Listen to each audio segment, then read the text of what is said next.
मित्रों, वट सावित्री में हम उपाय भी बताएंगे, मुहूर्त भी बताएंगे और कौन सी ऐसी गलती है जिसे नहीं करना चाहिए, किस महिला को पूजा नहीं करना चाहिए तथा व्रत नहीं रखना चाहिए और पूजा करते समय कौन सी गलती नहीं करना चाहिए।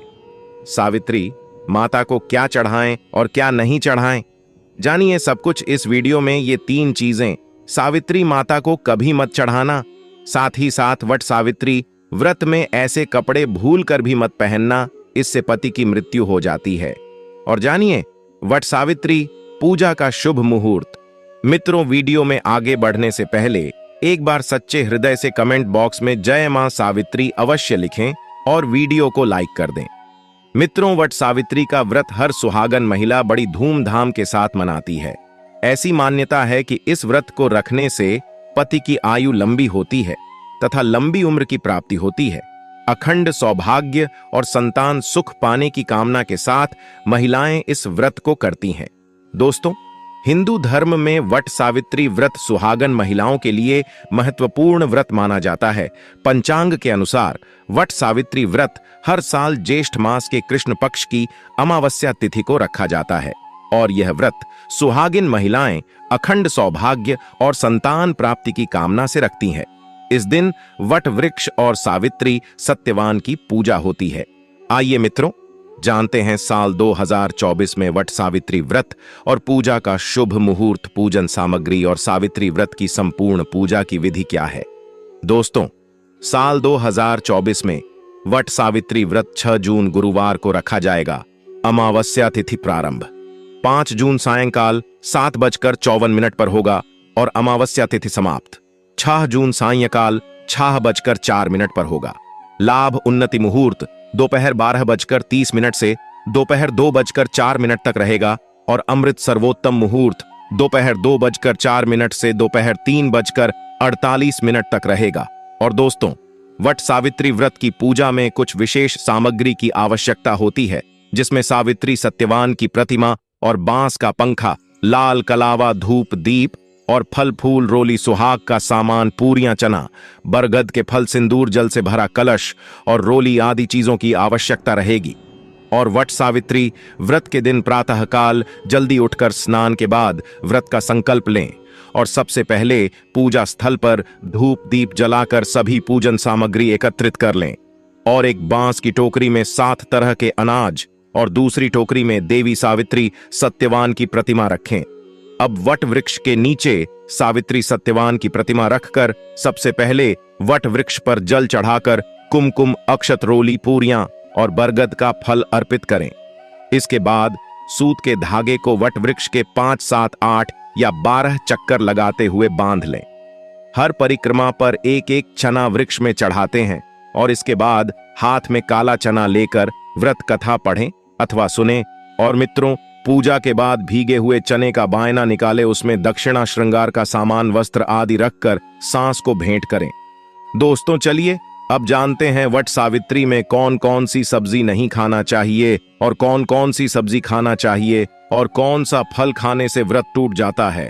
वट सावित्री में क्या खाएं और क्या नहीं खाएं और क्या पीना चाहिए और कौन सा फल खाना विशेष और शुभ कार्य माना गया है, आज हम आपको विस्तार से बताएंगे।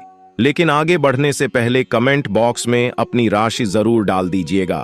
यदि दोस्तों हमारे पास आपकी राशि के अनुसार कोई उपाय होगा तो वह आकर हम आपके कमेंट का रिप्लाई में बता देंगे, ताकि आपको राशि के अनुसार फल प्राप्त हो। दोस्तों, राशि के अनुसार किया गया कार्य बहुत ही शुभ माना जाता है और माता रानी बहुत प्रसन्न होती है। और दोस्तों, आपसे निवेदन है कि कमेंट में माता रानी आपका स्वागत है हमारे घर में जरूर लिखें, ताकि माता रानी का आशीर्वाद आपके ऊपर सदा बना रहे हैं। और वीडियो आपको अच्छी लगे तो लाइक करना ना भूलें। दोस्तों, शास्त्रों के अनुसार बताए गए व्रत चाहे किसी भी प्रकार के क्यों ना हो, उनसे जुड़े नियम का पालन करना अति आवश्यक माना जाता है। क्योंकि दोस्तों, जो मन के मुताबिक किया जाए वह संघर्ष नहीं कहलाता। कहा जाता है कि मनोकामना को पूर्ण करने के लिए थोड़ा सा संघर्ष यानी कि तपस्या तो करनी ही पड़ती है। इसीलिए दोस्तों, ऐसी मान्यता है कि व्रत को पूर्ण विधि विधान से किया जाना चाहिए, तब आपको व्रत का पूर्ण लाभ फल प्राप्त होता है। अति उत्तम और शीघ्र दीर्घायु वरदान प्राप्त होता है। आपकी सभी मनोकामनाएं शीघ्र माता रानी पूर्ण करती हैं। ऐसे व्यक्ति को मरने के बाद माता रानी के चरणों में स्थान मिलता है। वह सदैव मां की सेवा करता है और ऐसा भक्त स्वर्ग लोक में जाता है। इसीलिए हर शास्त्र यही कहता है कि सच्चे दिल से अगर आपके मन में ईश्वर के प्रति श्रद्धा हो तो बिना पूजा पाठ के ही सारा फल मिल जाता है, और अगर मन में ईश्वर के प्रति शंका हो तो उस मनुष्य को कई जन्मों तक सुख नहीं मिलता, वह नरक में ही भटकता रहता है। भागवत गीता में भगवान श्री कृष्ण ने स्वयं कहा था, दोस्तों, जो मनुष्य सच्चे हृदय से ईश्वर को पुकारता है तो उसका नाता उस शक्ति से जुड़ जाता है जिसे आपने सच्चे हृदय से पुकारा था। इसलिए दोस्तों, भगवान भी कहते हैं कि सच्चे हृदय से ही ईश्वर को पुकारो तो वह आपकी हर मनोकामना को पूर्ण करते हैं। भक्तों, कई लोग ऐसे हैं जो भगवान के सामने घंटों पूजा पाठ करते हैं तथा रोते हैं, फिर भी भगवान उनकी कभी नहीं सुनता। दरअसल जब आप सच्चे मन से ईश्वर को पुकारते ही नहीं है तो भला वह आपकी पुकार कैसे सुनेंगे। दोस्तों, यह तो थी वो बातें जो भक्त और भगवान के बीच की है।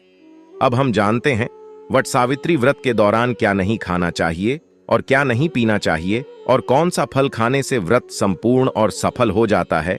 दोस्तों, हमारे चैनल प्राचीन ज्ञान को सब्सक्राइब जरूर करें और इस बेल आइकन को दबाना ना भूलें। तो आइए शुरू करते हैं। दोस्तों, आपको बता दे भूल कर भी वट सावित्री व्रत के दिनों में पानी पूरी कभी मत खाना। अब दोस्तों, आपको यह भी बता दे कि वट सावित्री व्रत में पानी पूरी क्यों नहीं खानी चाहिए, क्योंकि उसमें लहसुन प्याज होता है और खट्टा भी होता है जो व्रत को भंग कर सकता है, पाप लग सकता है। अगर आप वट सावित्री व्रत या शुक्रवार को खट्टा नहीं खाते हैं तो माता संतोषी आपको धन धान्य से मालामाल कर देती है, आपके घर में अपना आवास बना लेती है। दोस्तों, बस शुक्रवार के दिन इस चीज का त्याग करना चाहिए, पालन करना चाहिए। वट सावित्री व्रत में लहसुन प्याज और खट्टा, फिर चाहे आपने व्रत भी नहीं रखा है फिर भी आपको शुक्रवार के दिन या अन्य दिनों में लहसुन प्याज नहीं खाना चाहिए। दोस्तों, वट सावित्री व्रत के दिन अगर आपने व्रत रखा है तो यह फल जरूर खाने चाहिए। दोस्तों, आपको बता दें कि शास्त्रों में बताया जाता है कि भगवान के भोग में सेब आदि जरूर अर्पित किया जाता है। अगर आपका व्रत है तो आपको उसे जरूर खाना चाहिए। केला, पपीता, तरबूज और मीठे अंगूर जरूर खाना चाहिए।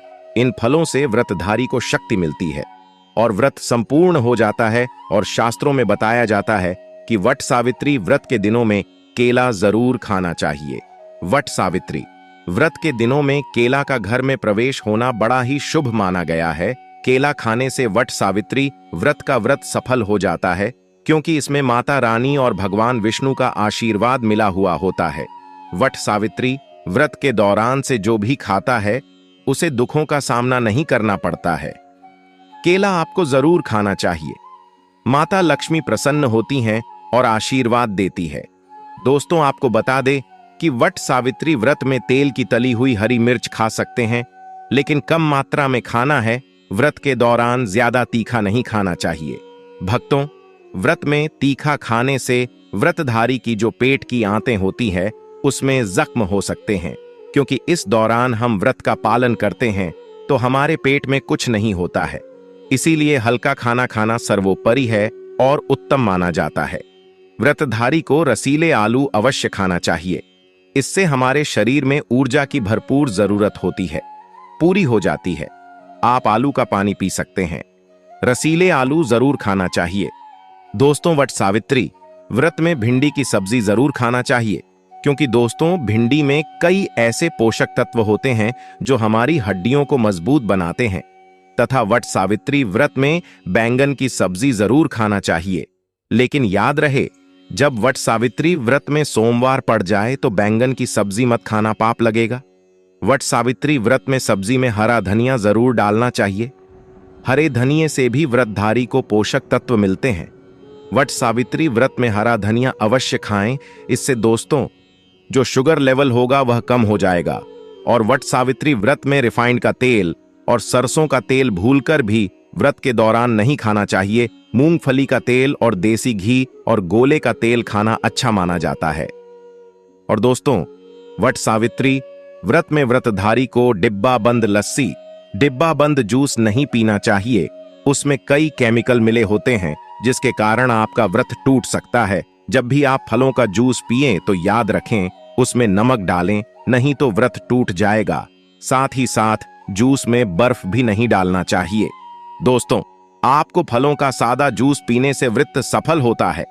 दोस्तों, वट सावित्री व्रत के दौरान सिंघाड़े का आटा या कुत्तू का आटा खाने से पहले यह देख लें कि आटा पुराना नहीं होना चाहिए, क्योंकि दोस्तों पुराने आटे में कीड़े वगैरह पड़ जाते हैं जिसके कारण आपका व्रत टूट सकता है, क्योंकि यह छोटे छोटे कीड़े हमें दिखाई नहीं देते और आपके मुंह तक पहुंच आते हैं।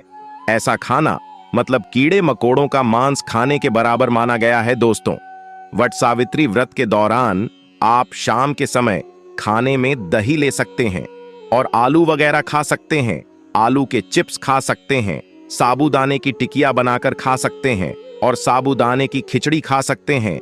आलू के पापड़ भी खा सकते हैं। दोस्तों, वट सावित्री व्रत के दौरान आप दूध पी सकते हैं जो आपको ताकत देगा। चाय वगैरह भी पी सकते हैं।